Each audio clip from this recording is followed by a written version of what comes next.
როგორც ხედავთ, აკეთებს სხვადასხვა წრეებს, სხვადასხვა ფერის, სხვადასხვა ზომის და სხვადასხვა პოზიციაზე. ახლა განვიხილოთ კოდი. ესე იგი, ცვლილებია შექმნილი max circles, მაქსიმალური წრის რაოდენობა უნდა იყოს მაქსიმუმ 100. მაქსიმალური რადიუსი ერთი წრის უნდა იყოს 100. შემდეგ ახალისფრადია შექმნილი counter-ი, რომელიც 0-ს უდრის თავიდან. ფუნქცია startში უბრალოდ set timer-ია გამოძახებული, draw ფუნქცია ყოველ 200 მილიწამში. ახლა გავარჩიოთ draw ფუნქცია რას აკეთებს. draw ფუნქცია იძახებს draw circles და პარამეტრები აქვს ეს მითითებული. ახლა წავიდეთ draw circle-ში, ესე იგი draw circle რას აკეთებს, რადიუსია პარამეტრი, color-ია x და y. draw circle უბრალოდ ქმნის ერთ წრეს,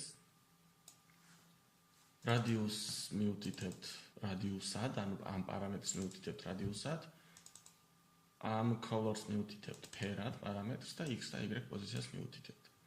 ახლა გადავიდეთ აქ randomizer next int-ი 0-დან max radius-ამდე. ესე იგი radius-ი იღებს, ეს radius-ი იღებს 0-დან 100-მდე, ხო, იმიტომ რომ max radius-ი ვიცით რომ 100 არის.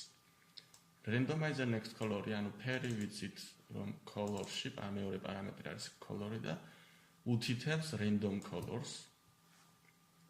შემდეგ randomizer next int-ი, ეს არის x-ი პარამეტრი 0-დან get-8-მდე და y პოზიცია, ანუ y-ის პარამეტრს შეესაბამება 0-დან get-8-მდე.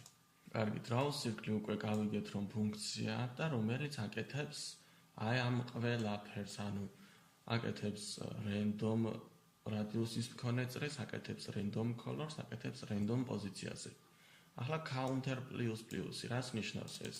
ანუ როდესაც draw ფუნქციას გამოიძახებს set timer-ი ერთხელ, ანუ ყოველ 50 მილიწამში counter-ი გაიზრდება. გაიზრდება ერთით, ++-ი ნიშნავს ერთით გაზრდას.